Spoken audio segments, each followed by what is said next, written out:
You know that feeling when you finish an exam and immediately you start telling yourself you failed, even before the results come out. Yeah, that's me. Every single time and for the longest time I thought I was just anxious or maybe smart enough.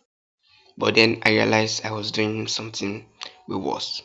I was sabotaging myself. What's up everyone? Welcome back to my channel. Today I will be talking about something I struggled with for years. Self-sabotage. And if you ever felt like you are your own worst enemy, if you ever wonder why you keep getting in your own way, even when you want to succeed, this video is for you. I'm going to share with you 5 ways we sabotage ourselves without even realizing it, and then 3 things that we can actually help us break free from this cycle. Let's dive in. Knowing my time in school. Actually, even now, I always feel like I'm the worst person in my department. I look around my classmates and I think they are much better than me. They understand this stuff and I'm just faking it. And the weird thing is other people will tell me I'm doing well. They will say I'm good at what I do. But I can't believe myself. I couldn't believe them because in my head I already have enough and I've decided I wasn't good enough. That's self-sabotage. So what exactly is self-sabotage? You know, it's when you undermine your own goal or success through your thoughts or behaviors. There, this phase I love. There's this phase I love. The Monte is you. Think about that for a second. We often think we can't achieve great things, even though we have the potential. We let our mind trick us into seeing things as mountain that can't be climbed. We make excuses, we hold ourselves back, and these excuses come in different forms. Let me break down in 5 common ways. Number one, we all often face this a lot, which is procrastination. We all do this right. Eventually, everybody, most of people in this world procrastinate. A lot of people will read several books, but let's talk about this. Despite knowing the consequences, we delay taking action. We tell ourselves, "I will do it later," or make ourselves feel better or feel good at that moment, knowing we know that we won't do it. We blame ourselves, we beat ourselves over wasted opportunity, and that's all time we spent on and that time we spent on less important things. We just a vicious circle. So the second point I know is fear of failure, rejection, and intimacy. This one, this one eats from me. I always afraid of failing because of my parents. When I'm in school, I know how much they spent to give me the best education. I see the sacrifices they've made. I know they don't want me to fail, so I don't want to fail as well. I don't want to damage our relationship, and here's what happen. When I'm unable to get A's and B in my results, I immediately think I'm a failure. I don't even wait for them to even say anything. I condemn myself, which actually brings me to point number 3, which is negative thought, self-talk. This is probably one of the most common form of self-sabotage.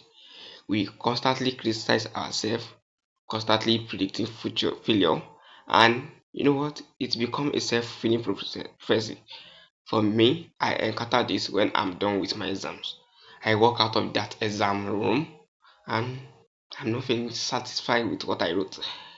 So what do? I predict my failure before the results come out. I already decided I am a failure because I don't even trust myself. I don't know what I don't even believe what I usually write. So and next point is the perfectionism circle. When we start in the journey, we always want to be the best, right? And once we realize we can't attain them, we blame ourselves. We become paralyzed and then we give up entirely. It's all or nothing, and usually it ends up being nothing because we always want to be the best, always want to get straight A's, but we end up having nothing. And number 5 thing is clinging to our comfort zone. Let's be honest here, we all want to sit in the best couch and eat our popcorn, watch our favorite evening shows. Everybody has their own way of comforting themselves. But the question here is, Does growth ever happen there? We avoid pains, we avoid new experiences that align with our goals and success, but they feel scary. And I get it, comfort feel good, but growth happen outside that comfort zone. So now you may be thinking, okay, I recognize myself in all this, but what do I do about it? That's what I want to talk about, which is three ways you should know. The first one is change your perspective, change the way you see things. Stop seeing self-sabotage as weakness, instead see it as a sign of deepened. See it as a reminder that you are made for more. When you catch yourself self-sabotating yourself or beating yourself up, ask yourself, what am I really afraid of? What am I trying to protect? Number two, build this discipline in your weakness. Here is the truth. Success is not just something motivation. Success comes and go.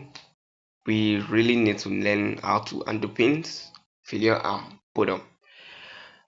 We need to know what to do and encourage ourselves and bounce back instead of just talking down on ourselves. And the last point here is embrace new identity. You know, all things are passing away, new things are gone, as written in the Bible. You need to let go of those old mindsets that keep you stuck. Make a space for your new mindset. Let go of those things that cause you to sabotage yourself. And I'm not going to lie, real growth feels lost at first. But yeah, what happened? Instead of procrastinating, why don't you do the work and finish it now? You successfully begin to trust yourself because you build courage from little to this habit. When you get familiar with pain, discomfort, rejection, and instead of avoiding them, that's where you go to occur. Look, I'm still working on myself as I'm not a perfect person, and these basically things I face myself, so I just write out and do video about it. I still predict failure sometimes. I still procrastinate. I'm learning to recognize it, and if that's the first step. Remember, you can't keep the same mindset and expect a different future. So let me know in the comments which form of sabotage you struggle with. And if this resonates with you, hit the like and subscribe for more content like this. Thanks for watching. I'll see you in the next one.